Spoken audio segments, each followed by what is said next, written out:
the song with your heart. Play the song with your heart. What is good, YouTube? This your boy Aaron. It's Brian. And this is the Courtside View Podcast. And today we are talking about the NBA Finals. I haven't been this excited for NBA Finals since 2022 because last year I can't remember a single moment. It was that bad. See, this is exciting. I'm not mad that the Mavericks made it over the Timberwolves because it's Luka and Kyrie.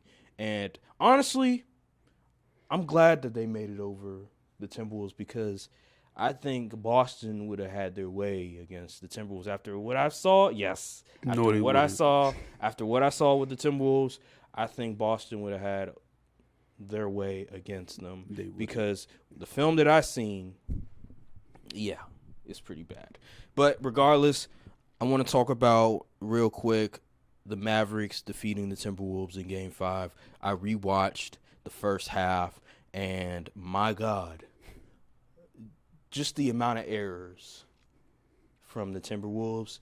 The number one problem with the Timberwolves, and I was watching some other film of the Mavericks when they played OKC Thunder, and they were successful in containing Luka and Kyrie and stuff like that. Here's the problem. The Timberwolves thought that they can mimic what the OKC Thunder did to the Mavericks. They played drop coverage.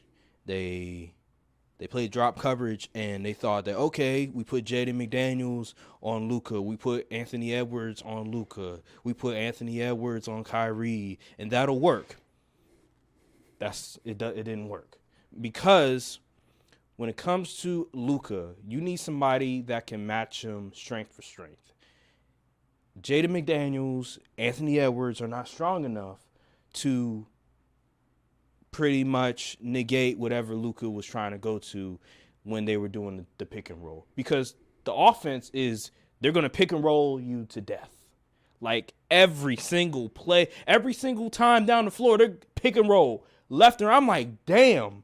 This is all you guys are doing every game, and then ISO, and it works. Well, with the Timberwolves, they just didn't have the personnel to match up with the Dallas Mavericks. And at the end of the day, when it comes to Luka and Kyrie, because they're just too small, their on-ball defenders are too small. And when you look at the OKC Thunder, they have Jalen Williams, they have Lou Dort. These are big, strong defenders that they can throw at a Luka Doncic. They also have Carson Wallace, but he did make some good plays, but I would say it's more so Jalen Williams and Lou Dort that really affected Luka Doncic. And I would say Carson Wallace and Lou Dort were really good at defending Kyrie as well. And that you need that in order to really affect Luka and Kyrie. If you don't have that, then you're pretty much screwed. And that's what really transpired with the Timberwolves. And then offensively, let me tell you something, man.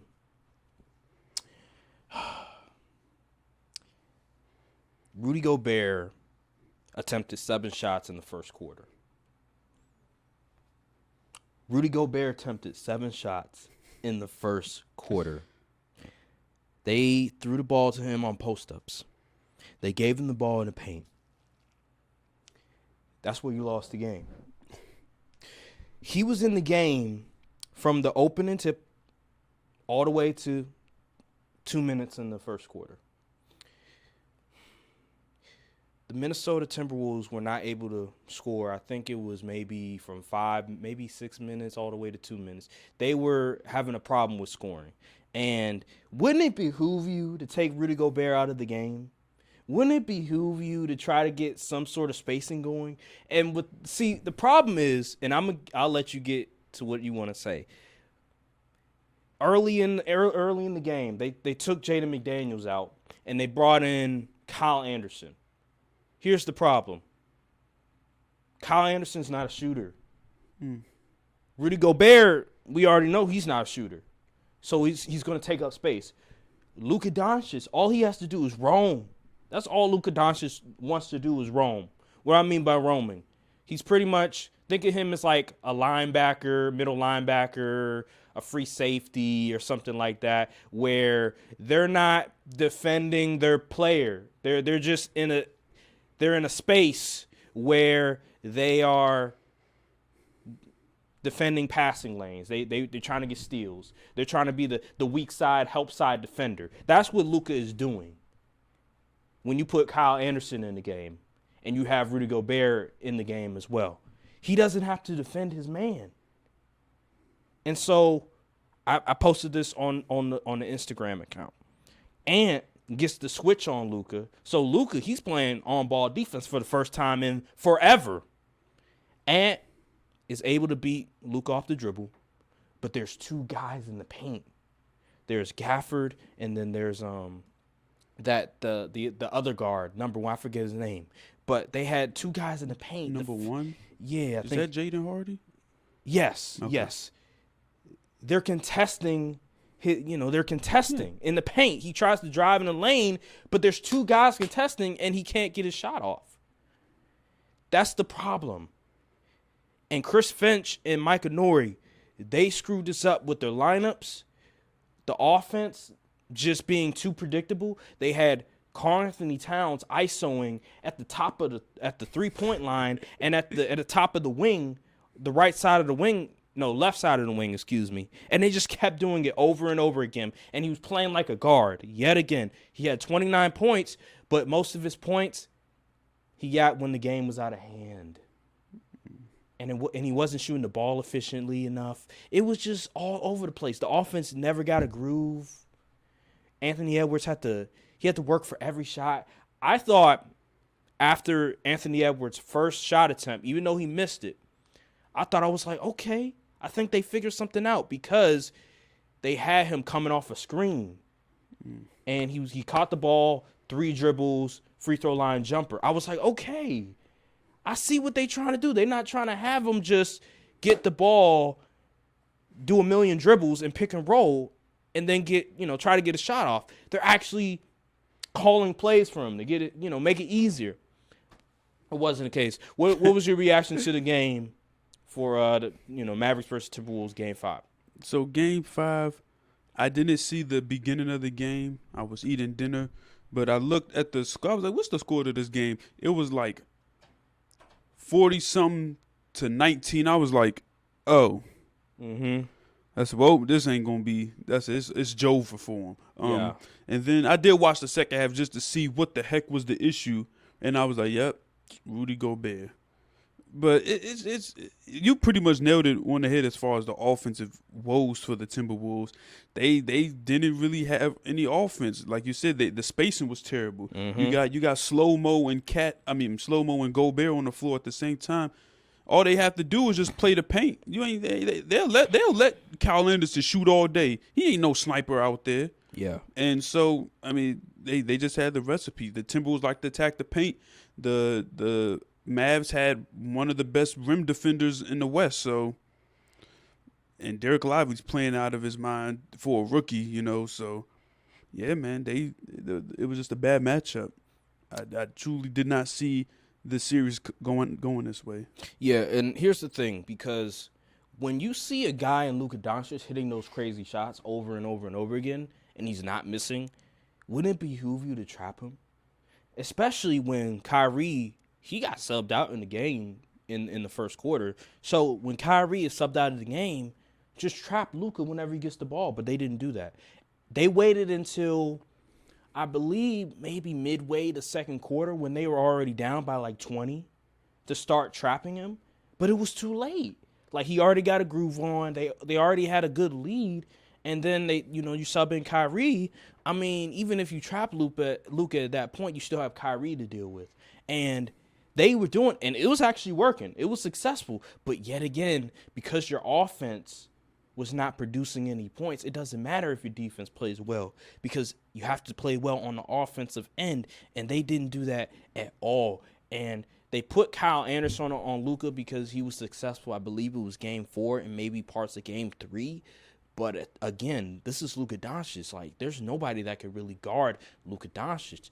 And even with Kyle Anderson, even though he had he was successful in certain instances in game 3 and 4, you still have to get another defender to trap him because he's hitting some ridiculous shots. He's hitting 30-plus footers. He's hitting step-back threes. He's cooking Jaden McDaniels at the mid-range in the first quarter. You have to get the ball out of his hands, and they didn't do that at all until it was too late.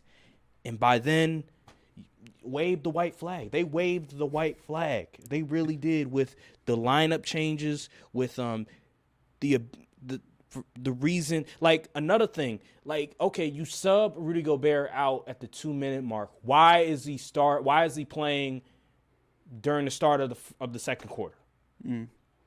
Why is that going on? So, like, there's just a bunch of mistakes that Chris Finch did that I just didn't understand. I just didn't understand at all. And they lost the game. I didn't rewatch the second half because, I mean, the game was out of hand by then. They just didn't know what to do.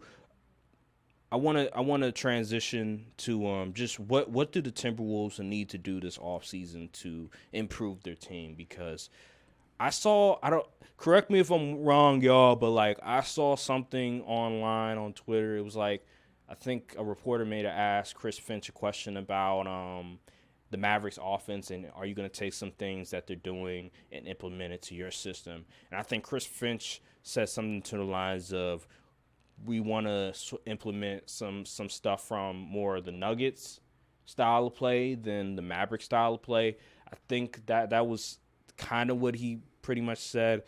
And the fact that he's thinking that is a good sign, because that lets me know that he understands that the system that they ran against the Mavericks, that you can't win a championship with that system. So what areas do they need to improve in this off season?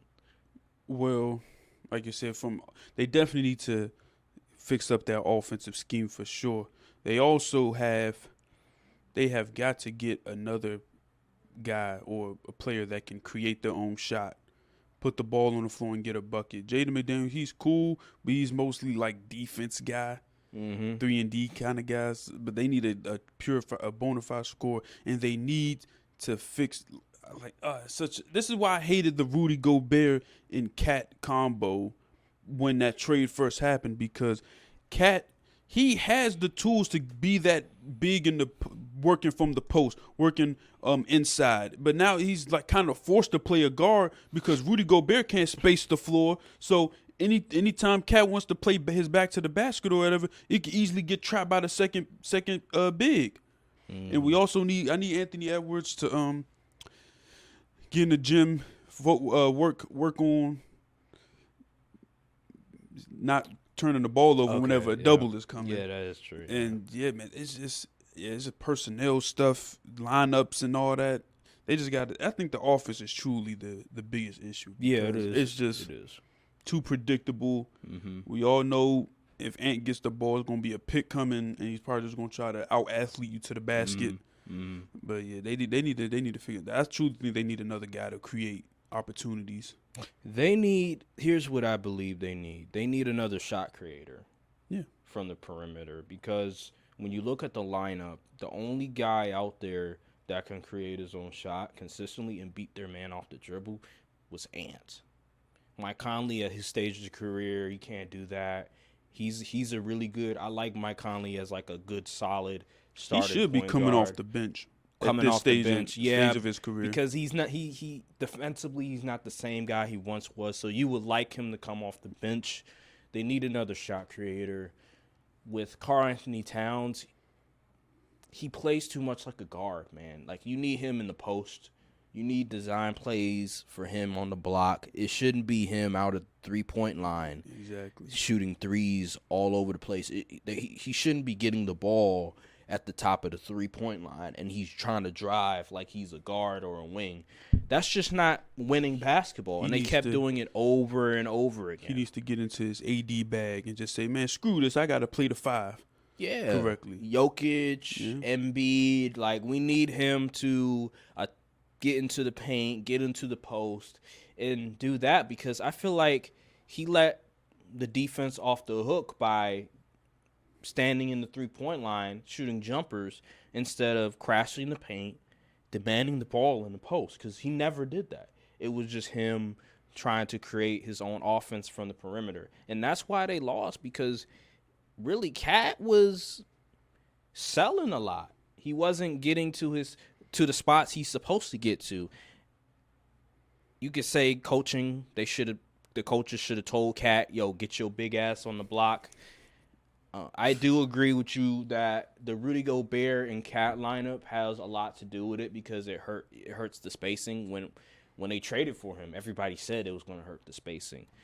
But I think ultimately they can work around it. I do believe they could work around it. It just like the substitution pattern, like how do you, like in terms of substitution and bringing in different lineups, even when Rudy Gobert was off the court, Cat was still doing the same things. So even it doesn't really matter who is on the court. Cat is still going to try to play like a guard. He needs to get in the gym. He needs to realize that you're 6'11" and you can just out-bully people in the paint. Once he gets that mentality, then they'll really, I think they'll win a championship if he has that mentality. But I don't think he does. I think the Timberwolves might have to trade Cat. Oh, Lord. Because his game is not winning basketball. If he's not going to play like a big, then you're not going to win that way. Because that's just been his entire career, really. Ever since Ant has been drafted to the Timberwolves, he's just played more like a guard. Winning that three-point contest a couple of years ago was bad for him, because now he thinks he could be Dirk Nowitzki. Now he thinks he could be Kevin Durant and just shoot jumpers all day, when in fact you're better in the low post 15 feet area. That's really where you should be doing most of your work. And then, shoot occasional three ever so often, just like with Jokic. Jokic, he does a really good job of picking his spots, when to shoot a three, when not to shoot a three. And with Cat, he lives and dies with the three-point shot. He lives and dies off the perimeter, and he tries to create his own shot like he's a guard again. He needs to just stop doing that all the time and get your big ass in the paint, because if you do that, then you're pretty much unstoppable. And when you're unstoppable, they're going to W. You can see the floor a lot better, and you can pass it off to an open shooter, and it really helps the offense thrive a lot better. And that's why I think Chris Finch was saying that we want to implement more of the Nugget scheme than the Maverick scheme, because they're just running a pick and roll. They run a Luka ball all over the place, and it's really a guard-oriented offense. There's not a whole lot of balance. The bigs are really just crashing the paint. They're the roll man, and they'll get catching lobs and stuff. So it's really more of a guard-oriented offense. While with the Timberwolves, they want to be more balanced. They want to post up. They want to get open looks at the three-point line. So, yeah, man. They need they need somebody to create their own shot from the perimeter, and they need either Cat to start playing big, or they're gonna have to trade Cat. If he's not willing to get his big ass in the paint and post up, then you have to trade him, because his game just doesn't translate in the playoffs, and it's not gonna help Cat. It's not gonna help Ant at all if he's gonna just keep shooting threes, because Game 5, they were giving up a lot of transitional points in the first quarter because Cat was shooting a lot of jumpers. These dudes were just shooting a lot of jumpers, and you allow the Mavericks players to get out on the fast break and get easy points.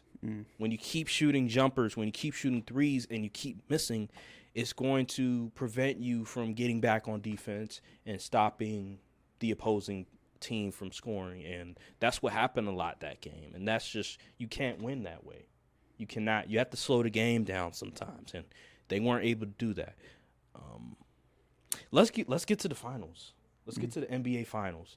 So I was watching a bunch of film of the Mavericks. I watched one game of the Celtics. Unfortunately, I wanted to watch more, but I didn't have time. I watched their game against Miami. It was game 2. Because I really wanted to see what did Miami do to defend the Boston Celtics, they didn't have Jimmy Butler that game. Obviously, they had a bunch of role players and Bam Adebayo, but they were able to win the game. And we all know that they got hot from three, but what did they do defensively? And it was really just them switching a lot. And they were sagging off from Derek White, and they sagged off from that white guy. He comes off the bench from not Peyton Pritchard. Hauser. So they were doing that a lot. They would have somebody roaming the paint, sagging off, preventing them from driving to the basket. And the thing with the Celtics, I actually like their system because it's like a 5-out where they space you out. Exactly. And they have room to drive. I actually like it. The only thing is that they take a bunch of tough shots. There was instances in the game where they went to a zone defense I've never seen before. Like I was searching. I was like, what the hell is this zone defense? Like it wasn't a 2-3, it wasn't a 3-2, it wasn't a 1-3-1, it wasn't a boxing one. I'm like, what the hell is this defense? But they went into a zone. It didn't really work that much. They just went back to switching and it worked. And they won the game. They went hot from three. I believe the Mavericks will do the same thing. I think what's going to happen is that they're going to do – because they did this with the Timberwolves. They did this with OKC as well. They like to switch a lot. So I believe they're going to switch a lot against Boston. What they did against the Timberwolves is that because they would have like two non-shooters in the game, they would sag off on some players from the Timberwolves, and they would pack the paint. So the Timberwolves weren't able to drive to the paint so easily. That's why when you see Ant go to the paint a lot, there'd be like two guys defending him. He wouldn't be able to get a shot off. Karl-Anthony Towns, he wouldn't be able to get a shot off so easily. Well, with the Celtics, it's going to be a lot harder because everybody on the court can shoot. But what I will say, I think they're going to put Luka on Drew Holiday because Drew Holiday in the corner, I think he's like 33% from three-point range in the corner. On, I think, 26% of his shots are from the three-point line in the corner, and he's only 33%. So I think Luka, he's going to guard Drew Holiday, and we're going to get to the X factor, but that's part of my reason why I'll pick whoever it is that's my X factor. From the Mavericks side of things, right? Well, in terms of Boston Celtics, how they defend the Mavericks, I think the Boston Celtics are going to do the exact same thing that OKC did.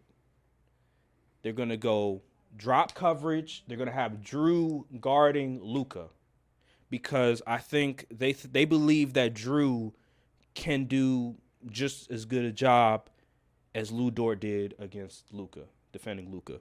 Here's the problem with that. Lou Dort has 10 pounds more. He weighs 10 pounds more than Drew Holiday. Drew Holiday is 205. Lou Dort is 215. They're both the same height, but 10-pound difference. They are? Yeah. Lou Dort. Low man wins. Lou Dort is strong as you know what. There's a reason why Patrick Mahomes said he could play in the NFL because he's that strong. 10-pound difference. If you play basketball, you know that's significant, especially against a guy like Luka Doncic. But I do think they're going to throw Drew Holiday at him, see if that'll work, play drop coverage. When you're playing drop coverage, it all boils down to the on-ball defender. If he's able to disrupt whatever the person that's with the ball is trying to do, then the drop coverage is going to be more successful because you're able to dictate where you want to go, and then the center who is going to be Kristaps Porzingis. He has a lot of length. It'll be able to disrupt the shot a lot better. So I think that's what they're going to do. I think they're going to sag off on P.J. Washington, just like what OKC did with P.J. I think they're going to have P.J. Washington try to beat them. Derek Jones and P.J. Washington are going to be left open a lot of times, and they're going to have Derek White is going to guard Kyrie Irving. I think Jaylen Brown and I think Jason Tatum, they're going to be guarding PJ and they're going to be guarding Derrick Jones, and those guys are going to sag off a lot, and that's how I see it going. How do you see both teams defending each other? Well, from the Mavs side, it's going to be a little difficult because, like you said, top to bottom on the Celtics roster, everybody can shoot the trey ball. Even when they bring the second unit, Al Horford can shoot the three. You said Hauser, he's not really a shooter. I mean, he's supposed to be a shooter, but he hasn't been shooting the ball pretty well. But everybody can shoot. And that's going to be a big issue for the Mavs because the Mavs thrive on that paint defense. And if you spreading that offense out over the floor, they're going to have Lively and Gafford play more, make sure they have the guard on their man. Porzingis is coming back too, if I'm not correct. Yeah, that's why I brought Porzingis' name into it. So it's gonna be a little. Everybody gonna have to guard their man 1-on-1, and that could be an issue, because Derek Jones Jr. They not like defenders or nothing like that. No, hey, I mean they've been playing well above these entire playoffs, but it's a little different when you got to guard Jaylen Brown, Jason Tatum, and those kind of guys 1-on-1, but minimal help. I saw Aaron Naismith do a good job against Jason Tatum. Well, the Pacers' offense is just ridiculous, but yeah, even without Halliburton, they were still able to produce, but as far as like how the Celtics guard the Mavs, honestly, I don't think you should put Drew on Luka.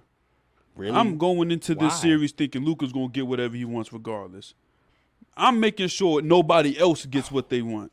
And this isn't a Jokic type situation where Jokic he'll get to paint, nothing looks like it's open and he'll just find some. I don't think Luka's a great playmaker, but I don't think the way Jokic makes and Luka play is like completely different in my opinion. So I think you need to minimize. You gonna trap him off the pick and roll? Is that what you're gonna do? Well, because the way I'm guarding him, I'm not putting Drew on Luka. So if he wants to switch, who else you gonna put? I'm putting Drew on Kyrie. Then who you gonna put? You gonna put Derek White on him? Yeah, too small. Okay, so you're gonna have to trap him. Okay, all right. Okay, if you're gonna trap him, then that's different. But like if you're not gonna trap him, then you gotta put Drew on him. But yeah, I'm gonna trap him, force him to make a couple passes. But yeah, I'm gonna make sure Kyrie in check, and I'm gonna make sure the shooters that Derek Jones Jr. and PJ Waller, they're not getting their shots off. How? If you're gonna trap Luka, somebody's gonna be open. One thing about the Celtics, I noticed they are very good when it comes to switching, like rotating. Okay. Like you get that man. If the play breaks now, we got a trap. You get that man. You slide up the big slides up to the corner. Like I noticed that during the play. I was like, okay, they're pretty good at knowing when everyone needs to switch to the man or shift the defense around. And I think they could do that against the Mavs. Like the Mavs aren't super athletic or anything like that. Okay. And this is why, like, as far as analysis goes, who will win the series, I'm afraid my nightmare might come true. Okay. But yeah, I'm not into the X's and O's like you are. Okay. I'm into. I'm looking at it player for player. I'm looking at it from what I've seen throughout these playoffs. Which team is fresher? Mm-hmm. The Mavs are the hotter team in my opinion because they beat OKC. They beat 2 top 3 seeds on their way to the finals, which is remarkable. But the Celtics, they haven't been battle tested like the Mavs have, I will admit, but they are fresher. They are top to bottom roster is not even close in my opinion. Mm-hmm. They have like almost 5 all-star caliber players on the court starting for the Celtics versus they got Kyrie, Luka, Derek Lively's good, Gafford is good, but like it's pretty much 2 stars and a bunch of role players. And the Celtics system, they just get it done. Like even when stuff looks dire for them. Like in the difference between the Celtics this year and the Celtics from previous years, when the Celtics may lose a game in the series. Like they lost that game 2 against the Heat and lost game 2 against the Cavaliers, if I'm not mistaken, where Donovan Mitchell had a crazy game. It didn't really deter them. Okay. They would still be like, okay, they just brushed it off. Like I feel like they had a kind of a mentality shift. Like even when Jason Tatum has a stinker, the other guys will step up and do what they have to do. Where other years, if Jason Tatum has a stinker, be like, oh, this game is over. And Jaylen Brown really, I feel like, has taken another step as the Robin type guy. He's like Nightwing now, because he's been hooping this series, man. And like the defense, I think the defense is much better. And then Kristaps will bring a lot more offensively as far as spacing goes and spreading the floor out. And that's exactly what you need to do to beat the Mavs.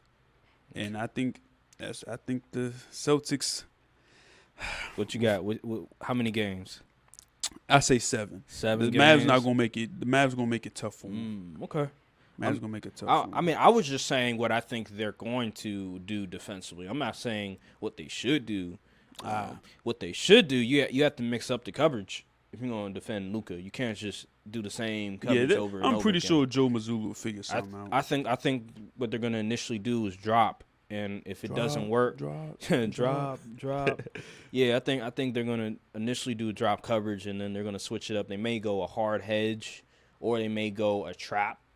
That's what I think they're going to do.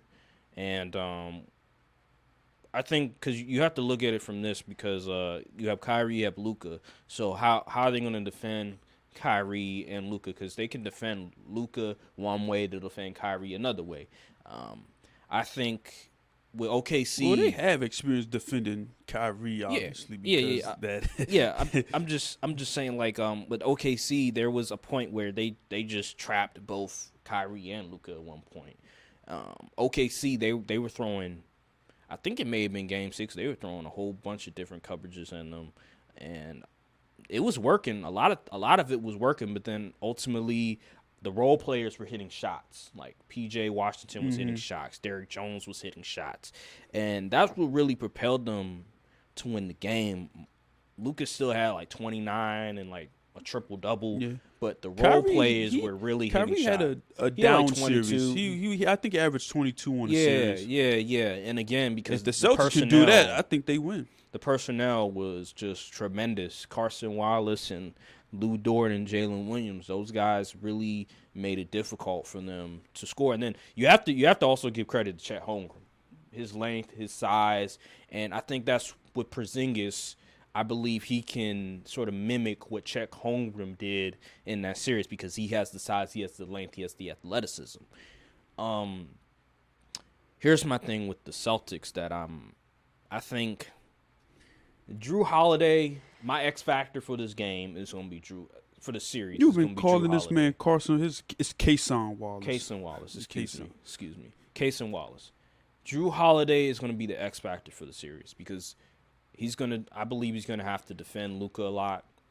And Luka is going to be sagging off on him a lot. He's going to get a lot of open looks, and he's going to have to hit them shots. If he doesn't, it's going to be a long day. I don't think Kristaps Porzingis is going to have a good series. He's coming back. He's going to be very rusty.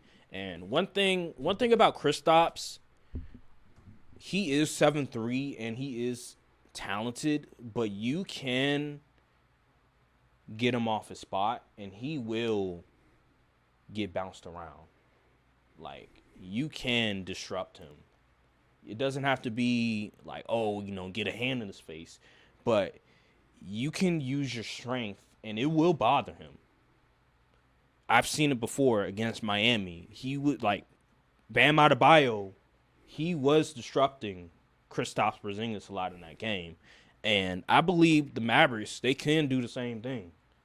It doesn't have to be, you got to have a hand in his face. But if you're contesting his shot and you're disrupting where he wants to go, it will bother him. And I think Kristaps, I don't see this as a Kristaps series. I see this as a Drew Holiday type of series because, I believe Luka, he's going to be guarding Drew Holiday, and Drew Holiday's going to have a lot of looks. You sure sagging off Drew is the best idea right now? I'm shooting almost 50% saying they're from going the to field. do that. I'm saying they're going, and I'm saying because his corner three throughout the playoffs, he's only shooting like 33%. 26% of his shot attempts have been from the corner three, and he's only shooting 33%. I think they're going to have Luka guarding him, and they're going to have Luka roaming throughout the paint area, and it's going to have Jrue with open looks, and he's going to have to hit those shots. If he can't, then it's going to be a long day. It's going to be very imperative for him to have a really good series. If he has a really good series, the Mavericks ain't winning because he's going to get a lot of looks, and he's going to be guarding Luka half of the time. That's where I'm looking at it. I'm not saying like, oh, is it a good idea? I'm just telling you what I believe is going to happen. Gotcha. It's going to come down to Jrue Holiday. I don't think it's going to come down to Kristaps Porzingis. I think it's going to come down to Jrue Holiday and if he can hit some shots or not. Because if he can't, it's going to be very hard for him to stay on the floor because we've seen Jrue Holiday with the Bucks. Yeah. Go cold. So is he going to do that against the Mavericks is my question. If he hits his shot, it's going to open up everything for the Boston Celtics.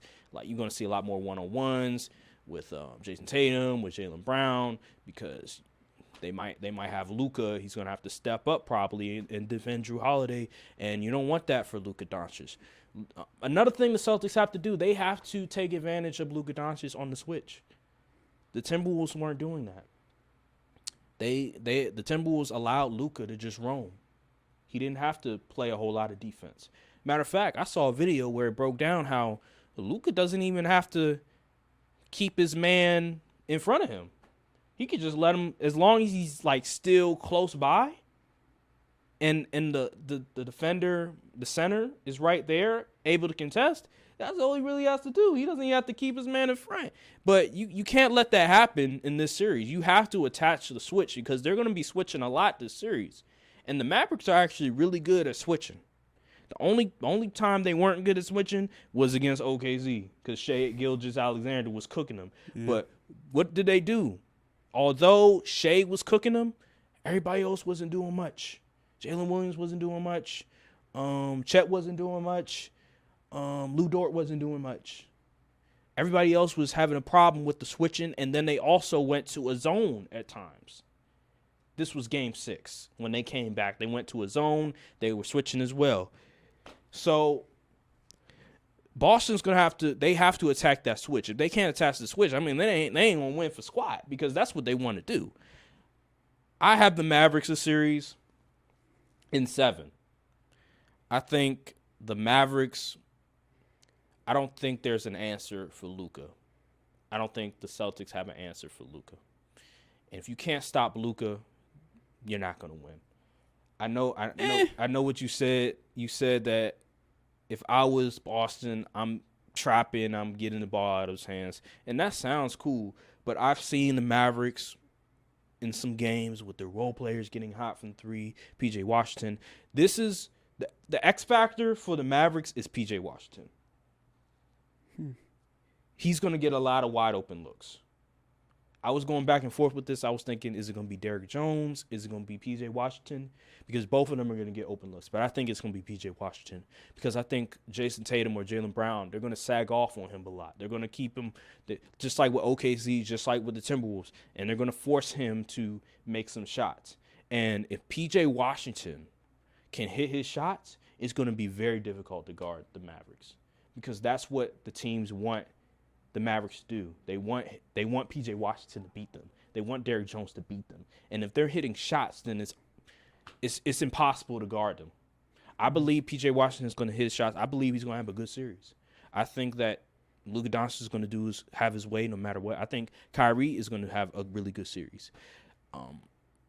I think it's going to be a very competitive series. I think both teams are going to play well at the end of the day. I think both teams are going to adjust very well. I just think with Boston, again, they haven't been tested. They've gone against subpar competition. The Heat without Jimmy Butler. Then you go to the next round. Donovan Mitchell gets hurt halfway through the series.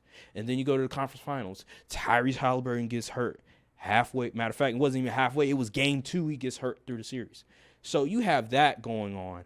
And I'm looking at the Pacers series, and they're battling the Pacers. It's a close game every time.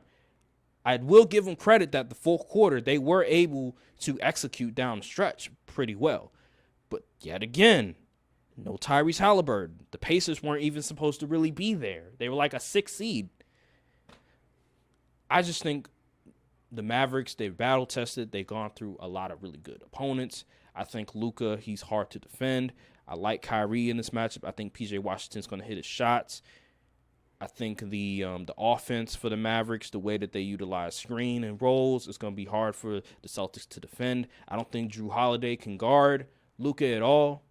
I don't think Derek White can guard Luka. I don't think anybody on the Celtics can defend Luka. And I have them winning the series in 7. I don't think it matters where the Mavericks go. They can be on the road, they can be at home. They'll win no matter what. Because they're battle-tested. Jason Kidd is a phenomenal coach. Luka Doncic has ice in his veins. Kyrie has ice in his veins. And that's how I look at it, man. That's nice that you think you trust Jason Tatum. I mean, even if that's the case, I mean, we've seen this entire playoffs. He doesn't need to play top notch for them to win. And they're getting even more help against subpar opponents. This is a different team now. I understand that, but like, okay, the Pacers, for example, the Pacers had one of the best offenses in the entire association. Offenses, defensively, yeah, they were terrible defensively. Okay, then they had great offense. And the Heat is just the Heat. They do with the best that they can. I can't really give them too much credit for beating them. The Cavs. Was Jared Allen playing in that series, or was he hurt? He played maybe 1 or 2 games. That's unfortunate. Well, okay. No. I'm still sticking by my source. Let me explain why. I'm looking at the rosters. Yeah. The Celtics, in my hands down, got the best roster. Mm-hmm. They got more dudes, and you know how my whole dudes versus who got better. I'm gonna go with the team that usually has the better dudes. That's what I've been doing this entire time for the most part. And I'm looking at it. Drew Holiday played in the finals. Jason Tatum played in the finals. Jaylen Brown played in the finals. Al Horford played in the finals. Pritchard was on that 22 team too, I believe. Yeah. Derek White, was he on that? No, he wasn't. Mm-mm. Oh, they just got him last year, right? Yeah, 2023. But even still, we come from that Spurs tree or whatever, so, you know, Pop and all that. They had more dudes playing in the finals. Okay, let's look at the Mavs. Kyrie played in the finals. Okay. Yeah, that's about it. You really using that the experience as it matters. It literally matters. Oh, my God. This stuff matters. The Nuggets just lost to the Timberwolves. None of them been to the finals. Well, that's different. Oh, that's different. Okay. The Timberwolves had better dudes, and they had the matchup was bad for the Nuggets.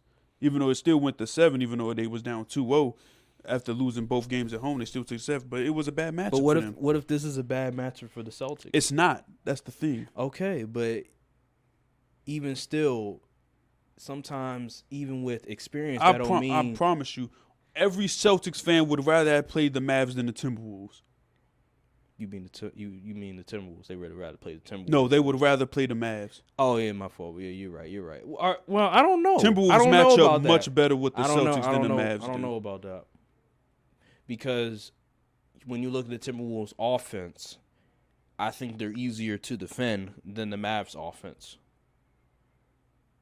They are because and for the Celtics or for the Mavs. I'm saying this. I'm saying. The offense for the Timberwolves is easier to defend against. I think it's easier to score on? You say who is it easier to score on? I'll probably say the Mavericks, but I believe the Mavericks from a scheme standpoint I like better. I think from a coaching standpoint I like better than the Timberwolves. The Mavericks are the smarter team, and their offense is harder to guard. So I probably go, if I was a Celtics fan after seeing what I saw, I would probably go to Timberwolves. I probably want to face the Timberwolves more because their offense is easier to defend. That would have been a short series. Stop it. It would not. That would have been done in 6. Did you watch with your eyes closed again with the Mavericks and Timberwolves series? Did you not see? This is about matchups, not about who. Okay, yes, we get it. The Mavs matched up with the Timberwolves well, and just like the Timberwolves would match up with the Celtics well.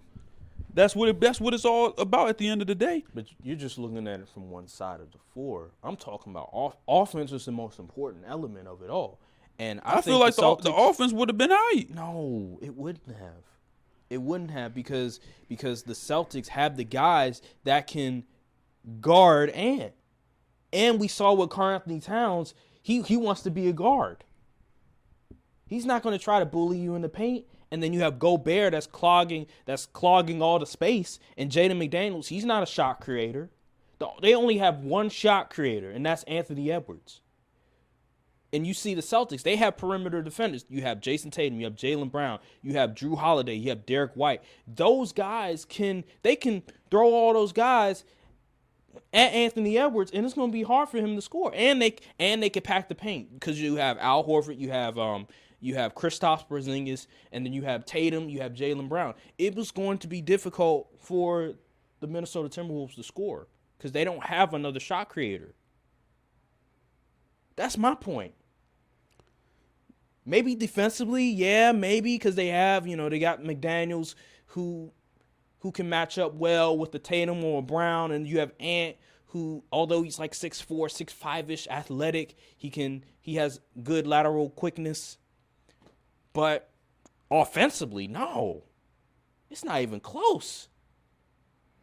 You'd be surprised. It's not even close, bro. It is not. I think you're underrated in the Celtics defense. I think I'm picking the Celtics to win. But when we're talking about matching up against the Timberwolves, I think you're underrating them because I believe whatever the Mavericks were doing, the Celtics could also do that as well. They have the personnel to do that as well. I don't think they got the rim protectors to do what the Mavs did. So Kristaps, Al Horford, that's not. They cool, but like Derek Lively is a different dude out there compared to them. Defensively, Kristaps be blocking. I get that. But Derek Lively younger. He's healthier. He is. I give you that. And he's just that man's like a general in that paint. Don't forget about Daniel Gafford. And Daniel Gafford as well. But I think Kristaps can do a lot of the same things that Derek Lively was doing in terms of protecting the paint. Yes. He's not a better defender than Lively in general. Well, on the switch, yeah, I think perimeter wise, I think Lively probably has him. Yeah. But in terms of protecting the paint, I think Kristaps could do a lot of the same things Derek Lively did in the paint, and he's 7'3". Kristaps he's athletic. Yeah, you're okay, man. All right. Well, regardless, we're talking about the Mavericks versus the Celtics, and I got Celtics in 7. You got Celtics in 7. I have Mavericks in 7. I think at the end of the day, it's going to be very difficult to try to defend Luka. I think that PJ Washington, his shot. Also, yeah. I'm looking at them role players. They don't have a bench in Boston. Boston don't have no bench. They really don't. That's another thing you have to look out for is that bench and how like the substitution patterns. Like what is the rotation going to look like? How are you going to substitute players? Well, they got to find a way. The starters got to show up. Jason Tatum, we looking at you, buddy. I trust everybody else to do their job. I don't think Drew Holiday is really, really going to be needed that much on the offensive end. Like, obviously, he's going to have to hit his shots when he gets them open looks in the corner, like you said. But they're not really going to be relying on him to do. Derek White, he needs to shoot better. Like, it's just sometimes I was like, Derek White, ain't you supposed to be like a shooter? Like, shoot the ball right. And other times, like, okay, like, anyway, I'm getting off track. But for the Mavs side, I'm looking at P.J. Washington. I feel like PJ Watt, I think the light might be too bright for PJ. Really? Okay. I think it might be too bright for him. Okay, all right. Really? I mean, shoot, I want the Mavs to win. Okay. I would love the Mavs to win. I would love the Kyrie get his second ring and and the Celtics to lose, obviously. But I'm just looking at it in my spirit. I just feel a Celtics they finally get it done. Get it done. I think another thing that I noticed from both the Mavs versus Thunder and Mavs versus Timberwolves is that whenever Luka tried to go into the post, they would double him. I wonder if Boston will do the same thing or allow him to go one-on-one. Because if they allow Luka to post up Drew or Derek White, it's going to be a long day. Yeah, they can't let him post up. If not, it's going. He's gonna kill them. He's gonna kill them because Luka. What makes Luka so great, man, is that he like literally he has no weakness really offensively. Like he can post you up. He can beat you off the dribble. He has the step back J. He has the 3-point shot. He has the mid range shot. He just has everything in his arsenal. And if you allow him to post up those guards. Even Jason Tatum and Jaylen Brown could get because he's so strong, and he's like 6'7", so he has the height advantage and he has the strength. Oh man, I'm telling you, like Boston, whatever you do, don't allow him to post up. You can't allow him to match up hunt. No. You either got to go over that screen or trap him. Boston cannot switch. Don't switch. No. If they switch, it's going to be a long day. They better not do no switching. Trap him, hard hedge him, drop coverage occasionally. If that doesn't work, then just do whatever I just said. But whatever you do not switch. That's the worst thing you could do because he'll just cook any defender. And man. Like I said, I'm going into this series. If I'm like Luka gonna get his regardless. We need to stop all them other fools out there from doing anything, especially Kyrie. I feel like if you hold Kyrie to like 22, I think you could win the series. Okay. Because like PJ Washington, I think he'll do like when I say the lights make you, I don't think he's going to be trashed the whole series. You think he's? But I feel like the ball, on the road, them splits going to look a little shaky. You think he's going to? So like last series, he didn't shoot the ball particularly well. You think that's going to be pretty much what he's going to do in the finals? Yeah. Okay. And it's not because I don't think he got them. It's just like he's never played. This is like his first time really like in the playoffs, like in a real deep run. Mm-hmm. So you know, fatigue is also a factor and everything. Luka as well too. That's true, but I think Luka, he plays with a lot of pace, really slow. He goes slow and fast. I think he'll be fine on like the conditioning end and all that. But the Celtics, they're the most rested team. I believe they had days and days of rest. Yeah. Now rust is also a factor. And Mavericks, the Celtics, they had a week too. The Celtics are also prone to drop home games, especially early in the series. That game 2 foolishness they be doing. I don't know what, but I feel like they could protect home court this series. They kind of have to. I don't think so. You don't think they protect? No. If I see them losing the game, it'll be especially if it's game 2. Especially if it goes 7, they're losing the game. Well, they're losing the game, bro. Let's get to this. Who's the most important? Protect home court early. Yeah, that's what I mean. Okay. Who's the most important player for both teams? For the Celtics, I'm going to say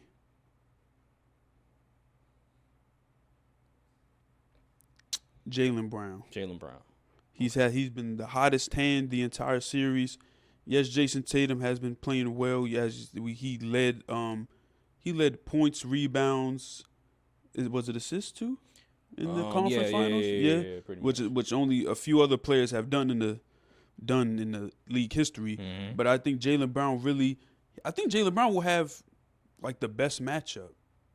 Mm-hmm. Like I don't think anyone on the Mavs can really guard. We're gonna put Kyrie on him? Heck no. No, they're not gonna put. It's gonna be Derrick Jones Jr., PJ. Like come on, that's barbecue chicken. And Derrick Jones on. That's barbecue chicken out there. Okay. Unless they force him to go left, then that's a different story. But yeah, I say Jaylen Brown, man. He's really been playing really well. I would say Jason Tatum, but I mean it's kind of I wanted to be a little different. You know, Jason Tatum, he's gonna have his nights where it's like, brother, what is going on? And yeah, Jaylen Brown, he's key in a lot of games. He's kept them in. Like that one game against the Pacers, that went game 1. Yeah. Where the Pacers failed to capitalize off that crazy momentum they had. Jaylen Brown, he came in like Batman, swooped, saved the day, got it to OT. Then Tatum came in and finished them off. So I think you need that kind of dynamic, especially against a team like the Mavs that could really go band for band with you. That's the thing. It's going when it comes down to Boston, they're going to need to like really score a lot of points. Because but the good Dallas thing about and Kyrie, that offense is so dynamic. Yeah, you need to score a lot of points if you want to beat them. Yeah, absolutely. And the Pacers, their whole offensive game plan was let's go band for band. We ain't gonna play no defense on you, but you better outscore us. And the Celtics, they were able to keep up with that pace. Granted, the Pacers defense is way worse than the Mavs defense, but I feel like the Celtics will still be able to get theirs. Okay. They like to kill you from three-point range. As long as they shooters is hitting shots, it's gonna be tough for the Mavs. Because their defense is really predicated on we protecting that paint, but they also haven't faced a team that can space the floor like the Celtics. So that's really where my whole logic and reasoning comes in for the Celtics winning in 7. But okay, I really don't want the Celtics. Who's the most important player for the Mavericks? Mavs. I'm gonna say Kyrie.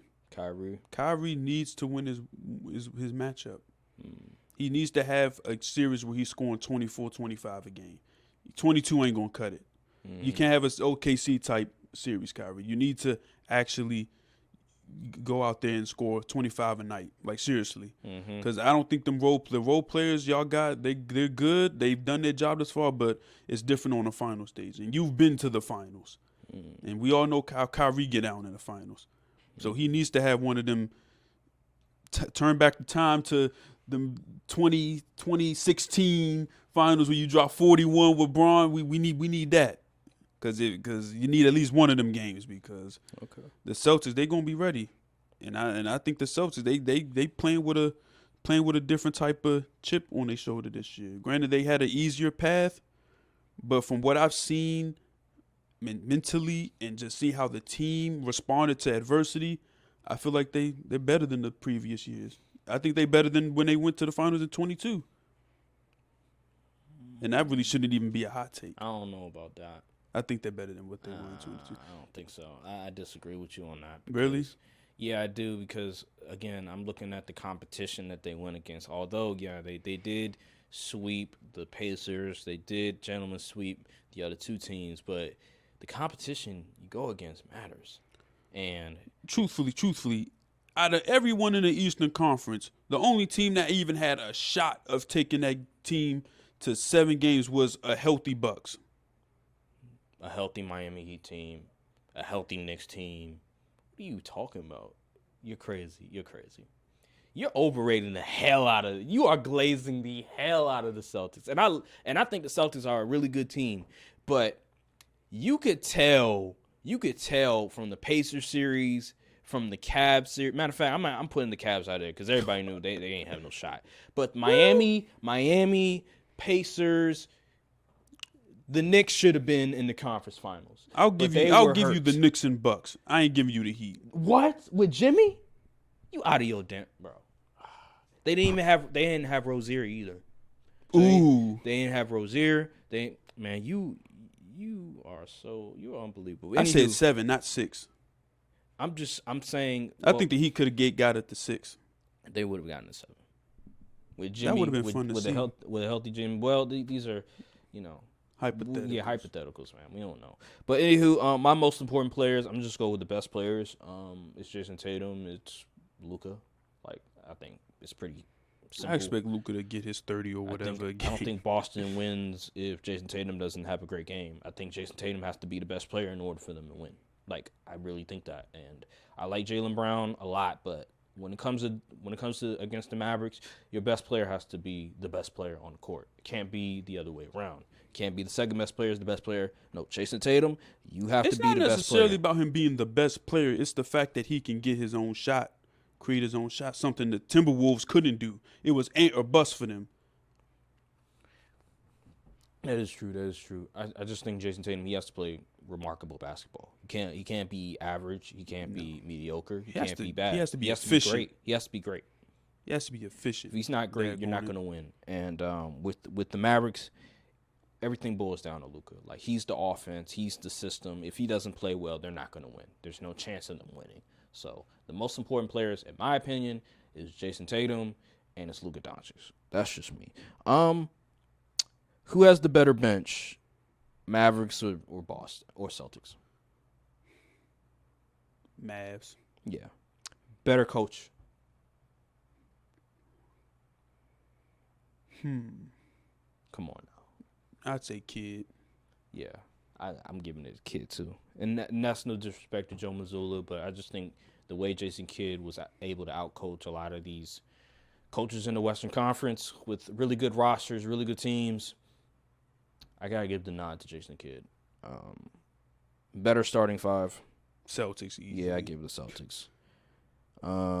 Let's rank the 10 best players of the series. 1 is Luka. 2 is Tatum. 3 is Brown. 4 is Kyrie. 5, I'm going to go 5, you can go Porzingis. You Porzingis can go or Drew. Yeah, I'd probably go Porzingis. I'm going to go Drew because Drew's healthy. Okay, all right. And then 5, I'll go Porzingis. 6, I'll go Derek White. 7, I'll go P.J. Washington. I was going to put Lively over P.J. Really? Yeah. I guess. I'm not mad at that. I'll go Lively over P.J. You can go either way. And then I could put P. It's really interchangeable. You can go. Yeah, it really is. You go P.J. after that, Yeah. and then probably go Derek Jones. Yeah, probably go Derek Jones, and then now you're going to like Gafford or Peyton Pritchard. I'd probably go Gafford. I think Gafford might be over Derek Jones. Really? Yeah. Yeah, I probably do that. I probably change them up. No, but yeah, that's about it. That's really about it. I mean, it's not. Yeah. Okay. Make sure we not missing anybody.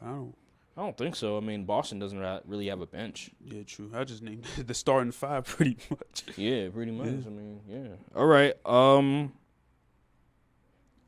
going with the better dudes method. The better dudes. The better starting 5. Yep. The better starting 5. Okay, well, that'll do it on our finals preview. Please prove me wrong, Dallas. Please. I will be so happy if the Celtics get denied another ring in my lifetime. Yeah, I just think, I just think that. I feel like the league about to do something nasty. I can feel it. Well, we'll see. I can't wait. It's going to be a competitive series, and see someone going FanDuel. I'm happy about it. The Mavericks are underdogs this series, I believe. Yes, they are. So I'm definitely betting on the Mavericks this series. I'm actually about to pull up the odds right now. Mavs are plus 184. Well, I'm betting that. Celtics minus 200. That is scary. Minus 2. That's scary. I'm betting that. Oh yeah, I would too. That's just a smart bet. I'm betting that for sure. Man, that's scary. Minus 200. So, did you see the Darren Waller video? Man, oh my goodness. I don't know what's wrong with dude. It was just, especially the end part where he got stabbed in the back and fell into the water. I'm like, yo, what is going on, man? Yeah. And the crazy thing is, the song would have been half decent if he didn't abuse the absolute crap out of the auto-tune. I'm like, okay, auto-tune for the chorus, I understand. But the whole song? Like, you was not T-Pain, buddy. Like, no. Like, man, this guy here, someone needs to, I don't know what to think. Well, I tell you this, he ain't going back to football. Ain't no way you going back to a football locker room after that. At that point, yeah, they clown him so viciously. Every day, there's no way he's going back to the Giants. Yeah, they gonna clown him. It's gonna be they're gonna be joning as soon as he stepped foot. I still can't believe he did it. Like I understand. The way the TikToks he be posting. This ain't for. I don't be watching. I've only seen the ones that show on a Twitter timeline, but yeah. A music video on your divorce is kind of crazy. I'm not even sure what he was even saying for real. He ain't really say much of nothing in that song.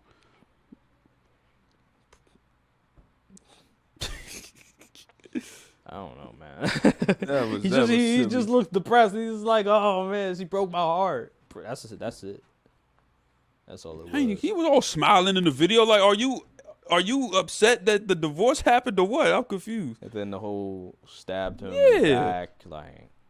Then he had some knockoff Chelsea Plum. He had Kelsey Chum in the video. What is going on? I don't know, man. I don't know what's going on. The director should have been whoever he got the film in that video. He should have been like, you sure this is a good idea? Like you don't want to just like, listen. How about I break the camera? The video don't exist. We just scrap the whole project. How about that? At the end, The director's gotta say no. Because Darren Waller gonna want to make a music video, and you got to tell him no. The ending of it just had me like, bro. He falls to the ground. He's all in the salt water. Know his eyes burning. Like, what is going on? Water splashing his face, and all of a sudden he's just like, oh, like that's just terrible acting. Just terrible acting. You're supposed to play dead, and then the water splashing your face, and it's just like, oh, eyes all. Jeez Louise. Yeah. That brother needs help. Yeah, I don't know, man. I don't know, but anywho, man, if they study the brains of these dudes, they're gonna ban football. Yeah, cause good grief. Yeah, I don't know, cause it's first time I seen him, I was like, okay, I thought a certain way, like this is who he is, and then all of a sudden, the divorce happened. These tweets stuff come out, and then the music video, I'm like, that is not who I thought he was at all. You know what I'm saying? Like, I was like, what? Yeah, unserious individual. Unserious individual. Like, wow. Okay. What else? What else we got? Oh, Caitlin Clark. Oh, yeah. We talk about. We'll talk about that a little bit. Oh boy, Caitlin Clark had a stinker performance yesterday against the. I wasn't gonna talk about the New York Liberty. I was gonna talk about the big thing because. The discourse. Oh goodness! How many times do we have to teach all this lesson? Here's the thing. I really didn't want to talk about it, but I feel like there's a couple of things I want to mention throughout the whole thing regarding. It was the Fever versus the Chicago Sky. It was Chennedy. Chennedy hit her with like a hard foul. It's people thought it was like a cheap shot, whatever. I'll say this: I love it. I love rivalries. It seems like there's a rivalry between Angel Reese and Caitlin Clark developing, and I love it. I love it. That's what I love. All the other stuff I'm not really too fond of. I think the conversation around Caitlin Clark is. We already mentioned it, like last week, it's getting a bit annoying, like just let her play ball and stuff like that. The whole thing about the women are jealous about her, I disagree. Like, there's no proof. Just because there's hard fouls, just because you see hard fouls, does not mean that they're jealous of her. And even if they're jealous of her, so what?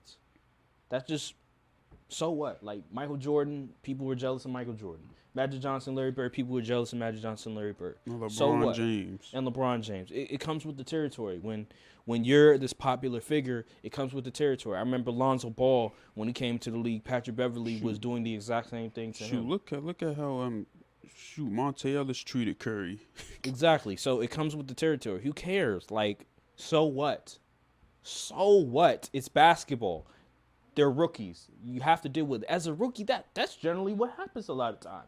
It's going to be, you're not going to get called with fouls a lot of time. It's going to be a lot of harder fouls because the veterans are trying to tell these young folks, like, it ain't going to be easy up in here. That stuff you did in college, it's not sweet in the pros. So that's just the way things are. And I have no problem with it at all. I do.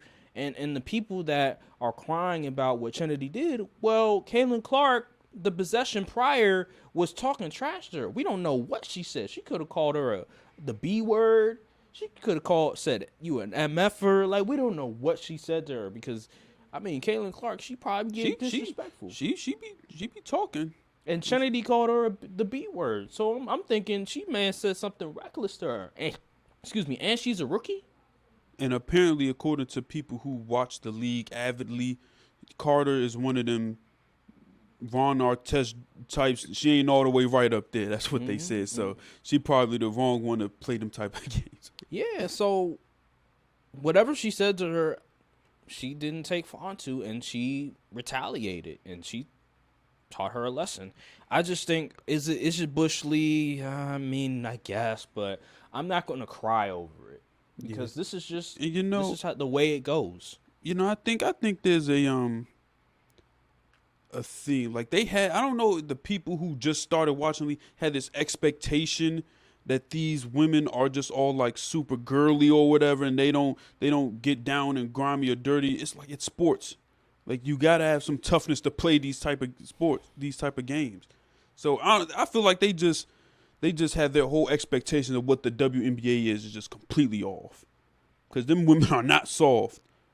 And where was all this outrage when Angel Reese got thrown down? There was some outrage, but not like this. Yeah, not like this. No one was trying to coddle Angel. Oh, poor baby. Like they were just like, oh, dang, that's messed up. I did see some people like calling whoever the lady was. Alyssa Thomas. Yeah, there was some people that were like calling for her to get suspended. and stuff like that. This right here, this has turned into like something different, like racial stuff, and that's just not the case. It's just not the case at all. You got to earn your stripes in the league. It's point blank simple. Is Caitlin Clark getting hard fouled? Yeah. It comes down to her teammates. That's what Matt Barnes said. Yeah, it comes down to her teammates. He's not mad at the players. He's mad at the teammates for not standing up. Mm-hmm. Yeah, that's what it comes. I mean, Blake Griffin. I heard at one point when Blake Griffin came in the league, people were testing him as well. Yeah. Oh yeah. Zach Randolph, all them dudes. Shoot, Steph was definitely getting tested when he was in the league. It comes with the territory. They people gonna try you. That's just what it is. Yeah, like the teammates have to do a better job. The coach has to do a better job in defending Caitlin Clark, and that's what it boils down to. I'm not looking at the other players like they're doing their job. They're trying to test Caitlin Clark. They're trying to send a message, and her teammates have to come in and defend her.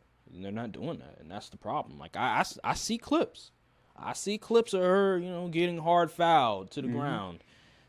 But at the end of the day, the teammates, where are they at? I'm not looking at Alea Boston because, again, she was the number one pick. Yeah. I think she was an all-star maybe last year. She was. So I'm not looking at her as the enforcer. I'm looking at the other girls. Where are they at? Where are the enforcers at? Where are the people that are supposed to protect the star players? They're not there. And that's why they're I think they're 2-8. So. Oh, yeah. I'm not. Yeah, I mean, it boils down to the teammates. I'm not gonna be like, I don't think Chennedy got fined maybe $25. That was a fake post. Oh, it was. I think it was 1,000. It was 1,000.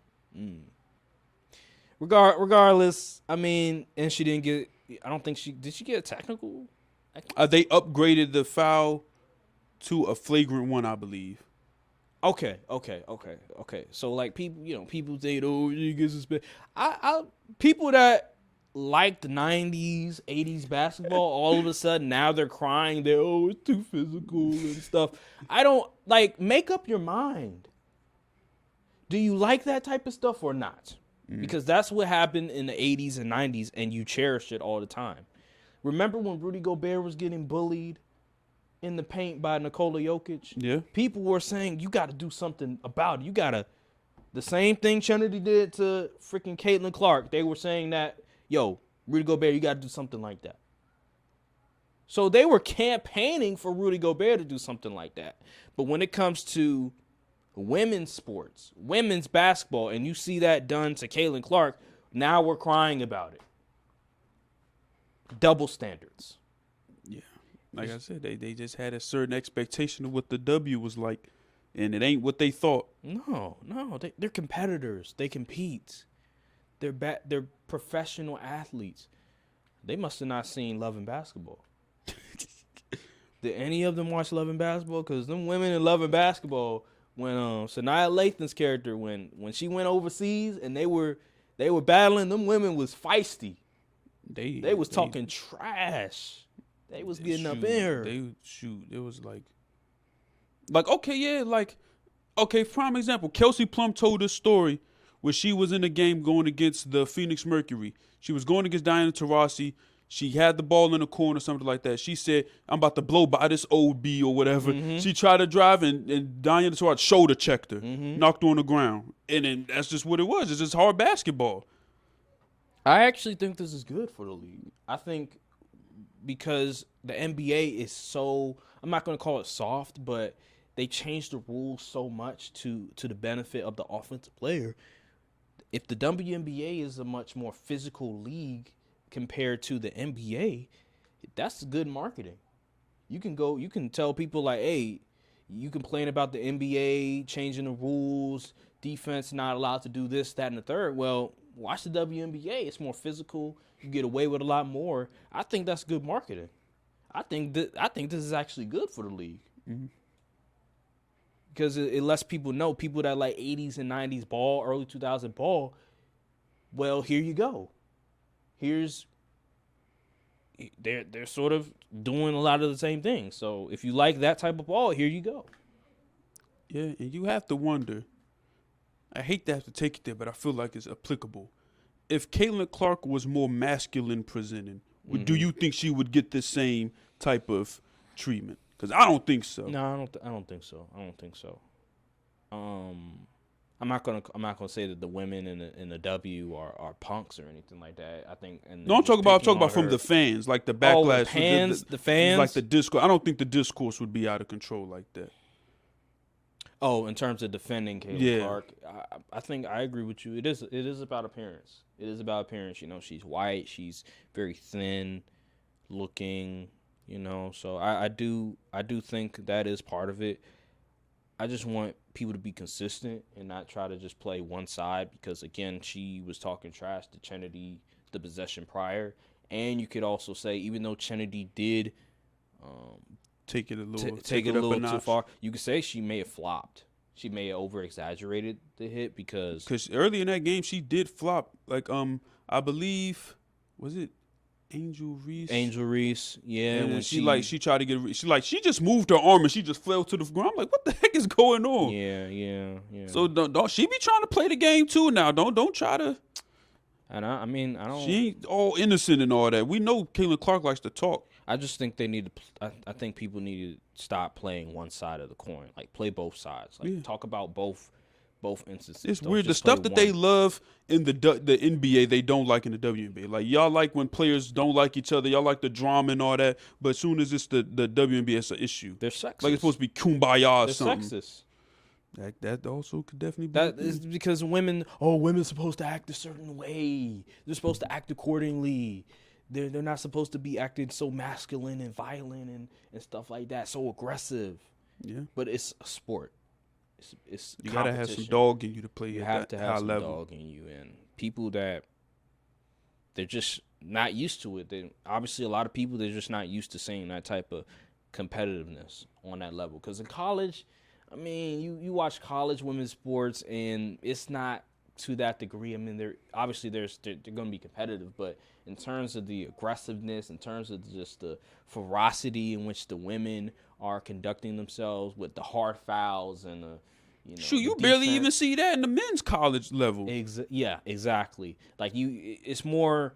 You have to act more accordingly because you're in college and stuff like that. You know, the head coach is the person that's in charge of everything. You're not paid now. Now you're paid now, but back then you weren't getting paid, so you're restricted a lot more. You can't really showcase your personality as much. While in the W, you're a professional athlete. You can display more stuff. You can play harder defense, and the coach is not the one that is in charge of everything. It's more so player-based, and that's why you see a W the way that it is, and it's like a culture shock to people that may have watched women's college basketball, and now you're watching the WNBA, and it's more women that are committing hard fouls and talking trash and stuff like that, because you don't see that in college. And had it ever occurred to these people who's doing all this campaign and all that the salaries could also be a reason why the play is much more physical? Because you got to work twice as hard to maintain a roster spot in the WNBA and for less pay. Mm-hmm. And again, it's not as many teams. Exactly. And it's less games. Yep. You could get cut at any point. And by the way, the schedule makers for the Indiana Fever. Yeah, they wild. They was wilding. Disgusting. What they play like? They play like 7 games in 10 days or something like that? It's Something like that. It's crazy, bro. They doing them such a disservice. I think it's because the Olympics. Yeah, but like that team specifically, it's like, damn. They said we're gonna milk this cash cow. They like every other day. It's the fever. I'm like, cause I'm looking. They played the Chicago Sky, and then I'm hearing, I'm like, they playing the New York Liberty the next day. I'm looking. I get a notification. It's like, oh yeah, they're playing New York Liberty Day. I'm like, what? Well, the schedules, they getting a few more rest days coming up. Yeah, but that was OC. I ain't gonna go from the Chicago Sky to the best team in basketball, New York Liberty. Second best team. Well, I'm hearing right now they might be the best. The way they playing right now, I'm hearing New York until they beat Liberty. the Aces. Okay, we'll but I'm just saying New York Liberty. They tough right though. They now. really tough. They are hooping, and Uh, they whooped the Stewie and Sabrina.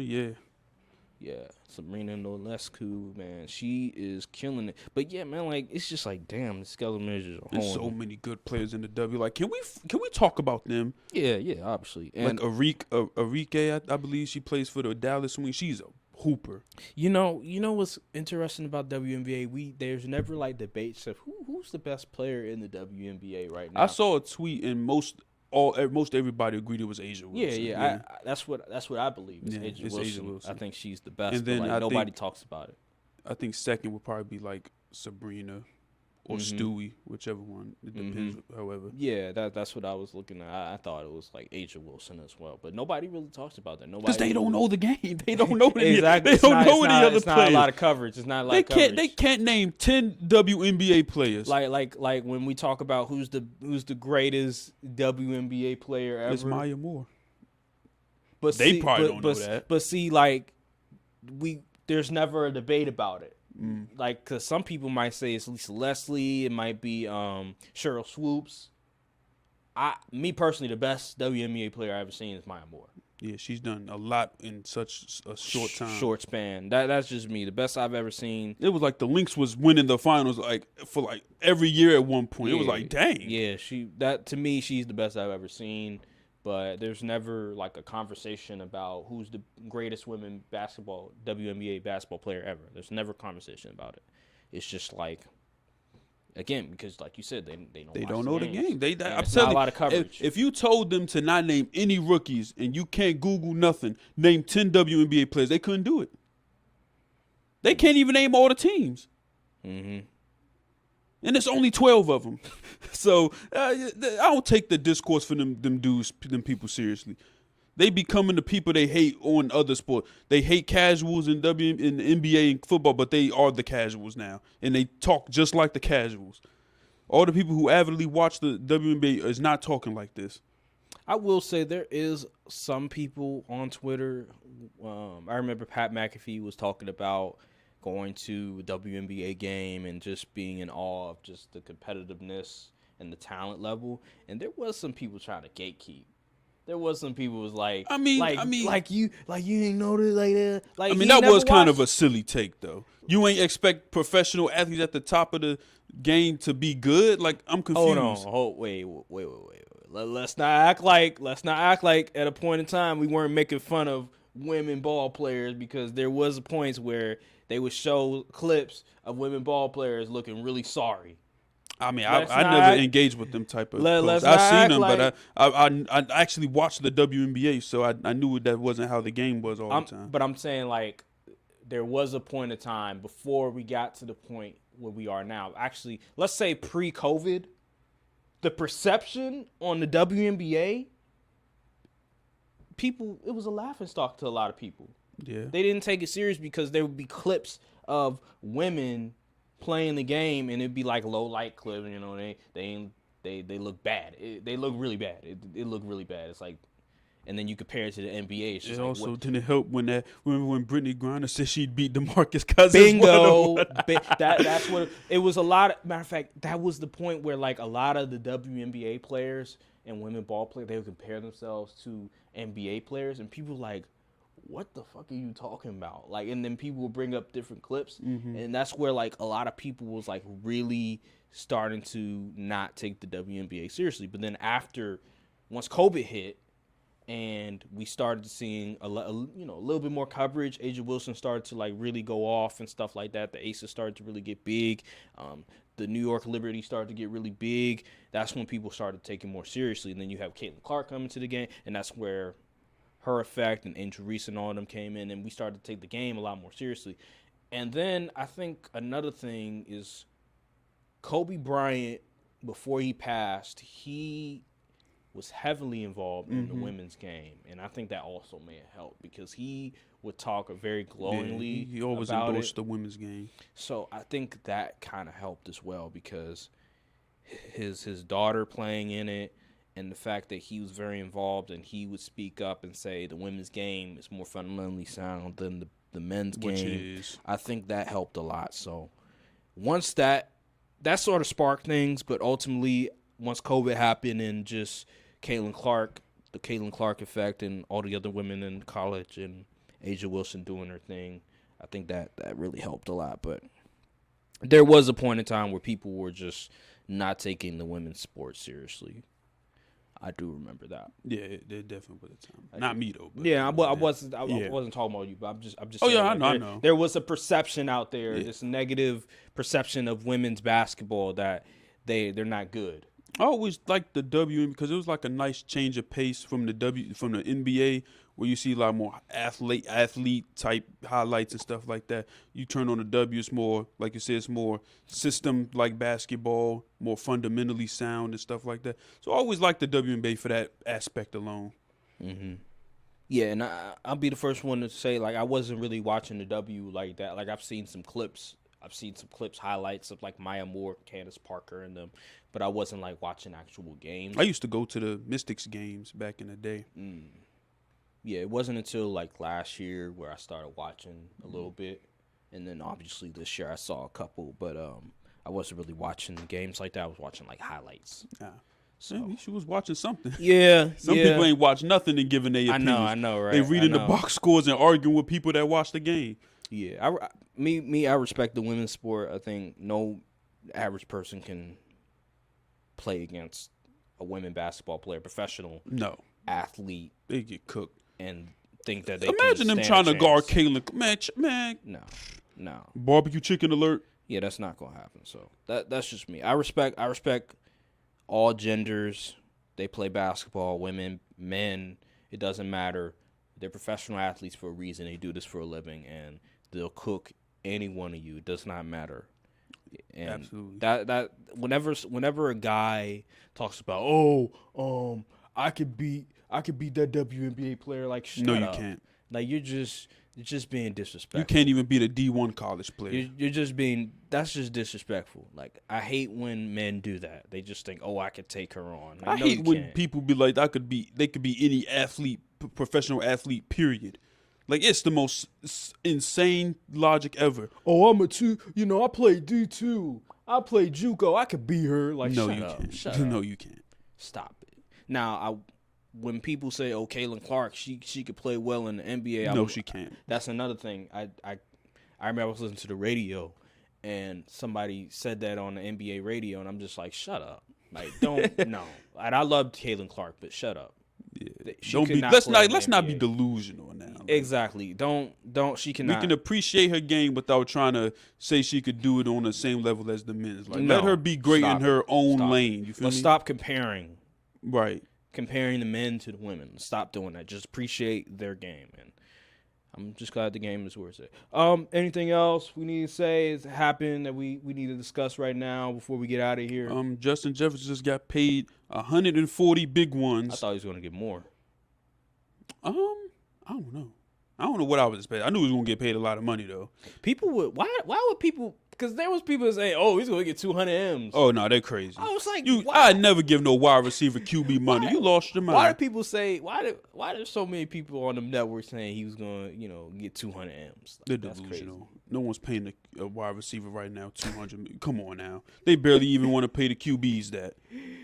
Oh man, so you know what that means, right? CD about to get pizzed. Yeah, 150.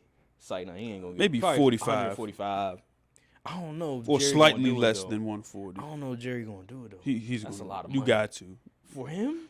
Listen, out of the three between Micah, Dak, and CD, Dak is gonna be the odd man out in their eyes because don't be fooled. the Joneses, they're paying attention to how the fan base perception on these players are. Micah is starting to get in bad graces with a lot of fans, but majority of the fan base is still, like I said, it's like 70-30 on Micah right now. Okay. CD is like 99-1 on the fan base. Everybody loves CD. Like but Dak is 50-50. Yeah, it's 50-50. So in their eyes, they would have easier damage control letting Dak walk than not paying Michael or CD. So it's two of them is getting paid. One of them is the odd man now, and I think it's going to be Dak because Dak is going to command the most money. He's going to contribute more to the cap. And, yeah, man, if half the fan base already wants Dak thrown off the ship. So I say, in Jones' mind, they're like, well, we pay these two dudes. We can find a decent QB. We've had decent QB luck the past decade or so. So yeah. I think it's going to backfire for him. Yeah. But, I mean, hey, if that's what you want to do, I say find a way to keep all three. Shoot, I bet the Eagles would have kept all three. Well, it is what it is. Yeah, it is what Dallas it is. Cowboys' last dance. The first dance ain't even get started. All right, well, I think that'll do it. Make sure to like, subscribe, comment down below, hit the notification bell for all the socials as well. And we'll see you guys on the next episode of the Courtside View Podcast. Thank you guys for watching, and peace. Just let me be me.